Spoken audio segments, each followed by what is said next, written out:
আসসালামু আলাইকুম রহমতুল্লাহি ওয়া বারাকাতুহু। আলহামদুলিল্লাহি ওয়াহদাহু ওয়াসসালাতু ওয়াসসালামু আলা মান লা নাবিয়্যা বা'দাহু। সম্মানিত সুধী, একটি গুরুত্বপূর্ণ বিষয় শেয়ার করার জন্য আপনাদের নিকটে হাজির হলাম। বিষয়টি হলো যে করোনা ভাইরাস সম্পর্কে আমরা কম বেশি সবাই জানি যে সারা বিশ্বময় আজ করোনা ভাইরাস দ্বারা আবদ্ধ হয়ে গিয়েছে, আক্রান্ত হয়ে গিয়েছে। করোনা ভাইরাসের সংক্রমতা দিন দিন বেড়েই চলেছে। চীন দেশের পরে ইটালি সব থেকে বেশি ক্ষতিগ্রস্ত হয়েছে যতটুকু আমরা জানি। সেখানে 8,000 কেবল মৃত্যুরই সংখ্যা, মৃতের সংখ্যায় 8,000 ছাড়িয়ে গিয়েছে। ভাই ইটালিতে বর্তমান খবর 498 লোক মারা গিয়েছে এই কদিনের ভিতরে। এভাবে সারা বিশ্বময় ছড়িয়ে পড়েছে, সৌদি আরবে, কাতারে, কুয়েতে, সর্বস্থানে ছড়িয়ে পড়েছে। তো আমাদের বাংলাদেশেও যেহেতু ছড়িয়ে পড়েছে এই রোগ, 44 জন এই রোগে আক্রান্ত, তাদের ভিতরে কিছু লোক সুস্থ হয়েছে এবং নতুন খবর হলো 5 জন আবার এই নতুন রোগে আক্রান্ত হয়েছে, এই রোগে আক্রান্ত হয়েছে নতুনভাবে। তো এই রোগটি আস্তে আস্তে ছড়াতেই থাকে। তো এমন তো পরিস্থিতিতে আমাদের বাংলাদেশবাসীর করণীয় কি? যারা মুসলিম তারা জমা এবং জামাতে হাজির হবে কিনা, অর্থাৎ সালাতে হাজির হবে কিনা, মসজিদে জামাতে আদায় করার জন্য অনুরূপভাবে জুমার সালাতে অ্যাটেন্ড করবে কিনা, এটা একটা মাসালা হয়ে দাঁড়িয়েছে। সমাজে শুধু মহান রব্বুল আলামিন আমাদের প্রতি অনেক দয়াশীল, তাই তিনি আমাদেরকে উপদেশ দিয়েছেন কোরআন কারীমের বিভিন্ন স্থানে। যেমন বলছেন, ওয়ালা তুলকু বিআইদিকুম ইলা তাহলুকা, তোমরা তোমাদের নিজেদেরকে ধ্বংসের মুখে ঠেলে দিও না। তিনি আরো বলছেন, ওয়ালা তাকতুলু আনফুসাকুম ইন্নাল্লাহা কানা বিকুম রাহিমা, তোমরা নিজেদের আত্মা হনন করো না। ইন্নাল্লাহা কানা বিকুম রাহিমা, নিশ্চয় আল্লাহ তোমাদের উপরে অনেক অনেক দয়ালু। অনুভাবে মহান রব্বুল আলামিন বলছেন, খুযু হিযরাকুম, তোমরা তোমাদের আত্মরক্ষার পন্থা অবলম্বন করো। রাসূলুল্লাহ সাল্লাল্লাহু আলাইহি ওয়াসাল্লাম তিনি বলেছেন, লা দারারা ওয়ালা দিরারা, না নিজের কোনো ক্ষতি করা জায়েজ রয়েছে, না অন্যের কোনো ক্ষতি করা জায়েজ রয়েছে। ইবনে মাজাহর হাদিস। অনুভাবে রাসূলুল্লাহ সাল্লাল্লাহু আলাইহি ওয়াসাল্লাম কুষ্ঠরোগীর বিষয়ে বলেছেন যে, ফিররা মিনাল মাজজুমে ফিরারাকা মিনাল আসাদ, তোমরা কুষ্ঠরোগী থেকে পলায়ন করো ওইভাবে যেভাবে সিংহ থেকে পলায়ন করো। বুখারী মুসলিমের হাদিস। মুসলিম শরীফের হাদিসে রয়েছে, রাসূলুল্লাহ সাল্লাল্লাহু আলাইহি ওয়াসাল্লামের নিকটে এক লোক বায়াত করতে আসে। সাকিব গোত্রের প্রতিনিধিদের মধ্যে হতে এক লোক বায়াত করতে আসে, যে ছিল এফেক্টেড কুষ্ঠরোগ দ্বারা। রাসূলুল্লাহ সাল্লাল্লাহু আলাইহি ওয়াসাল্লাম তার নিকটে লোক পাঠিয়ে দিয়ে বলেন যে, ইন্না কদ বায়ানাকা ফারজি, আমরা তোমার বায়াত নিয়ে ফেলেছি, তুমি ফিরে যাও। মানে তার সাথে রাসূলুল্লাহ সাল্লাল্লাহু আলাইহি ওয়াসাল্লাম সাক্ষাৎ করা থেকে বিরত হয়েছেন। অনুভাবে রাসূলুল্লাহ সাল্লাল্লাহু আলাইহি ওয়াসাল্লাম বলেছেন, লা ইউরাদু মুমরিদুন আলা মুসিহ, রোগাক্রান্ত উট সুস্থ উটের উপরে নেওয়া যাবে না, সুস্থ উটের সাথে মিলানো যাবে না, বা রোগাক্রান্ত ব্যক্তিকে সুস্থ ব্যক্তির সাথে মিশানো যাবে না। মানে যে রোগগুলি ছোঁয়াচে পর্যায়ের আল্লাহর হুকুমে হয়ে থাকে, এই জাতীয় রোগের রোগীদেরকে নেওয়া যাবে না ভালো সুস্থ ব্যক্তিদের নিকটে। অনুভাবে রাসূলুল্লাহ সাল্লাল্লাহু আলাইহি ওয়াসাল্লাম বলেছেন, পূর্বের হাদিস সহিহ মুসলিমের, রাসূলুল্লাহ সাল্লাল্লাহু আলাইহি ওয়াসাল্লাম আরো বলেছেন, যদি তোমরা শোনো কোনো এলাকায় কোনো জমিনে তাউন দেখা দিয়েছে, প্লেগ রোগ দেখা দিয়েছে, মহামারী রোগ দেখা দিয়েছে, তাহলে তোমরা সেই জমিনে প্রবেশ করো না। আর যদি তোমরা এমন জমিনে থাকো যেখানে এই রোগ অলরেডি এসে গিয়েছে, তাহলে তোমরা সেখান থেকে বের হবে না। এই জাতীয় হাদিসের আলোকে আমরা বুঝতে পারি যে যে সমস্ত রোগগুলি মারাত্মক পর্যায়ের, এই জাতীয় রোগের ক্ষেত্রে সর্বোচ্চ সতর্কতা অবলম্বন করতে হবে। আর সে কারণেই জুমা এবং জামাতে আমরা হাজির হতে পারি কিনা, হাজির হওয়া কি আমাদের জন্য আবশ্যক, এটা একটা বলা যেতে পারে বর্তমান মাসলা। তো বিশেষ করে আজকে জুমার দিন বাংলাদেশে, অন্যভাবে মিডল ইস্ট কান্ট্রিগুলিতে, তাই এই মাসাটি জরুরি হয়ে দাঁড়িয়েছে। সমাজ শুধু একটা বিষয় মনে রাখবেন যে শরীয়ত জানের নিরাপত্তার উপরে যথেষ্ট গুরুত্ব দিয়েছে। তা তো বুঝতেই পারলেন পূর্বের আয়াত এবং রাসূলুল্লাহ সাল্লাল্লাহু আলাইহি ওয়াসাল্লামের বেশ কিছু হাদিস আমি পেশ করেছি।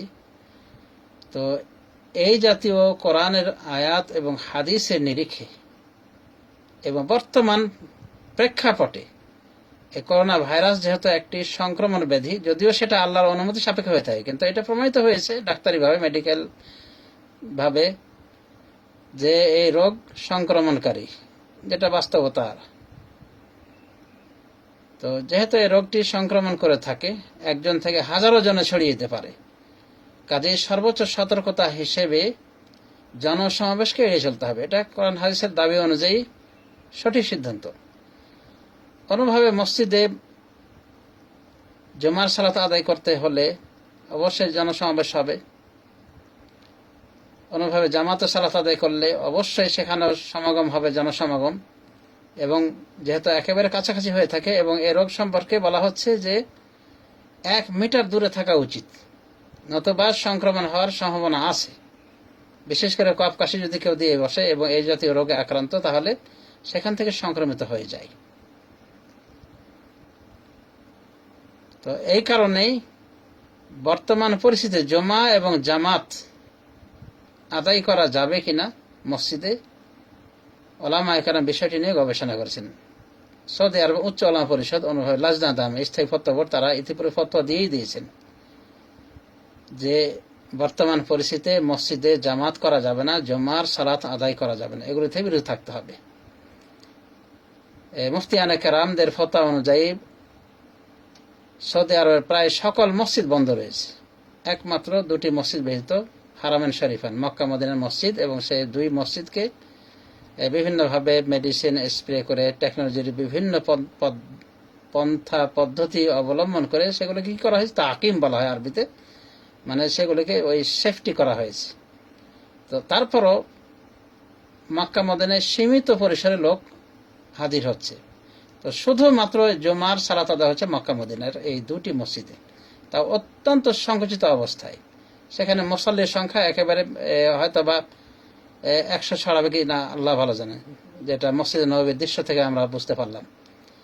তো সৌদি আরবের ওলামায়ে কেরাম ফতোয়া দিয়েছেন যে বর্তমান পরিস্থিতিতে করোনা এফেক্টেড দেশে জামাত এবং জুমা পরিত্যাগ করা জায়েজ রয়েছে। এবং তারা এবং ফতোয়া দিয়েছেন, হাদিসকে পেশ করেছেন, দলিল পেশ করেছেন, যেগুলির আমি কিছু উল্লেখ করেছি। এবং বিশেষ করে জুমা জামাত পরিত্যাগের বিষয়ে তারা দলিল হিসেবে পেশ করেছেন যে রাসূলুল্লাহ সাল্লাল্লাহু আলাইহি ওয়াসাল্লাম বৃষ্টি ভেজা রাতে, বৃষ্টির কারণে মুয়াজ্জিনকে বলেছিলেন যে সল্লু ফি বুয়ুতিকুম বা আলা সল্লু ফি রিহাল, তোমরা বাড়িতে নামাজ পড়ো বা তোমরা যার যার স্থানে থেকে নামাজ পড়ো। তো তাদেরকে মসজিদে আসা থেকে বিরত রেখেছেন মুয়াজ্জিনকে দিয়ে। তো মসজিদে যদি বৃষ্টি বাদলের কারণে, যেটা সামান্য ক্ষতি, হয়তো পাটা ভেজে গেল, কাদামাটি লাগলো, এই কারণে যদি মসজিদে জামাত থেকে অব্যাহতি দেওয়া হয়, তাহলে যে করোনা ভাইরাস আজ সারা বিশ্বময় ছড়িয়ে পড়েছে এবং যেটা বলা যায় যে ছোঁয়াচে রোগ হিসেবে প্রমাণিত হয়ে গেছে, যদিও ছোঁয়াচে রোগটাও নিজে নিজে কোনো কিছু করতে পারে না, তার প্রতিক্রিয়া হয় না, তবে আল্লাহ রাব্বুল আলামিন এই রোগের মাধ্যমে আক্রান্ত করে থাকেন। আল্লাহ রাব্বুল আলামিনের ইচ্ছায় আক্রান্ত হয়ে থাকে এই রোগের মাধ্যমে। সুতরাং এই জাতীয় সমাবেশ এড়িয়ে চলতে হবে। মিটিং, মিছিল, জনসমাবেশ, কোনোভাবে ভিড় জমানো, কোনোভাবে জমা জামাত, এগুলি করতে গেলে এটাই স্বাভাবিক যে মানুষ একজন আরেকজনের সাথে ঘেঁষাঘেঁষি হয়ে থাকে, আর কেউ জানে না কার নিকটে কি রোগ রয়েছে, এ জাতীয় রোগ আছে কিনা। এবং এই রোগ এতটাই সেন্সিটিভ যে এই রোগ যার ভিতরে রয়েছে তার মাধ্যমে হাজার লোক এফেক্টেড হতে পারে। আমরা ইতিপূর্বে দেখেছি এক মহিলা একটা বিয়ের অনুষ্ঠানে গিয়েছিল, সেখানে একটা ইটালি পরিবার এসেছিল। তো ওই ইটালি পরিবার দ্বারা সবাই এফেক্টেড হয়েছে এবং ওই মহিলা বলছে যে তার পরিবারে 40 জন পর্যন্ত এই করোনা ভাইরাস দ্বারা এফেক্টেড হয়েছে শুধুমাত্র ইটালি ফ্যামিলির মাধ্যমে। তো এটা আল্লাহর পক্ষ থেকে তাকদীরকৃত। আল্লাহ রাব্বুল আলামিন এই করোনা ভাইরাসের ভিতরে এই জাতীয় জীবাণু রেখেছেন, যার ফলে মানুষ এফেক্টেড হতে পারে, হয়ে থাকে। সুতরাং আবেগ নয়। আমরা অনেকে হয়তো আবেগ বিবেক দিয়ে বলবো যে জুমার দিন আমরা আসবো, আল্লাহর কাছে দোয়া আরাধনা করব, আমরা আল্লাহর কাছে মুক্তি কামনা করব, তো এখানে কেন আসবো না? না, এটা চলবে না। এটা আপনার আবেগের কথা। আপনার আবেগ দিয়ে শরীয়ত চলে না। বরং ইতিপূর্বে আমি নিজে লক্ষ্য করেছিলাম, হাফিজ ইবনে হাজার ইতিহাস গ্রন্থে তিনি উল্লেখ করেছেন যে এই জাতীয় আবেগে মানুষরা ধরা পড়েছে। মসজিদে সালাত আদায় করতে এসে আক্রান্ত হয়েছে মহামারীতে। সমাবেশ করে দোয়ার আয়োজন করেছিল, ওই আয়োজন করে ফিরে যাওয়ার পথে তারা আরো বেশি আক্রান্ত হয়েছিল এই সমাবেশের পর। কারণ এই জাতীয় অসুখে সমাবেশ নিষিদ্ধ। তো আল্লাহর যে সব বিধিবিধান সেটাকে অবশ্যই আমাদের শ্রদ্ধা করতে হবে। আল্লাহ রাব্বুল আলামিন এভাবে এই জাতীয় অসুখের প্রকৃতিতে ধার্য করে রেখেছেন। সুতরাং আমাদের সতর্ক সাবধান থাকতে হবে। তো সৌদি আরবের লাজনা দায়মা, স্থায়ী ফতোয়া বোর্ড, হায়াত কেবল ওলামা, উচ্চ আল্লাহ পরিষদ, তারা ইতিপূর্বেই না করে দিয়েছেন। অন্যভাবে কুয়েতে না করে দিয়েছেন মসজিদে জুমা জামাত। অন্যভাবে কাতার, মিশর সহ বিভিন্ন আরাবিয়ান কান্ট্রি তারা নিষিদ্ধ করে দিয়েছে। সুতরাং আমি আলোচনা শেষ করতে গিয়ে বলবো যে আবেগ নয়, বরং শরীয়তের যেহেতু ছাড় রয়েছে, কাজেই আপনারা এই সুযোগ নিতে পারেন এবং এই জমাতে অ্যাটেন্ড করা থেকে বিরত থাকতে পারেন, সেটাও আপনাদের অধিকার রয়েছে। সুতরাং আপনারা জমার সালাত যথাসাধ্য পরিত্যাগ করার চেষ্টা করেন, জামাতের সালাত আদায় করা থেকে বিরত হওয়ার চেষ্টা করেন, কারণ এই রোগ ছড়িয়ে পড়েছে ইতিপূর্বে এবং এর মাধ্যমে এফেক্ট হওয়ার সমূহ সম্ভাবনা রয়েছে। সুতরাং সর্বপ্রকার জনসমাবেশ, জমা জামাত এগুলি পরিত্যাগ করলে এটা শরীয়তের বহির্ভূত কাজ হবে না, বরং সম্পূর্ণ শরীয়ত অনুকূল হবে। অতএব আসুন বিবেক দিয়ে নয়, সত্যিকার অর্থে আমরা বিষয়টি দায়িত্বের সাথে গ্রহণ করি। আল্লাহ রাব্বুল আলামিন আমাদেরকে তৌফিক দান করুন। পরিশেষে বলবো যে আপনি জামাত যদি পরিত্যাগ করেন, মসজিদে কোনোভাবে জমা পরিত্যাগ করেন এই করোনা ভাইরাসের ছবল থেকে রক্ষা পাওয়ার জন্য, তো এটা আপনার জন্য কোনো মন্দ কর্ম হবে না, বরং সম্পূর্ণ শরিয়া সম্মত কর্ম হবে। আল্লাহ রাব্বুল আলামিন আমাদের সবাইকে বোঝার তৌফিক দান করুন। আমিন। ওয়া সাল্লাল্লাহু আলা নবিয়িনা মুহাম্মদ ওয়া আলা আলিহি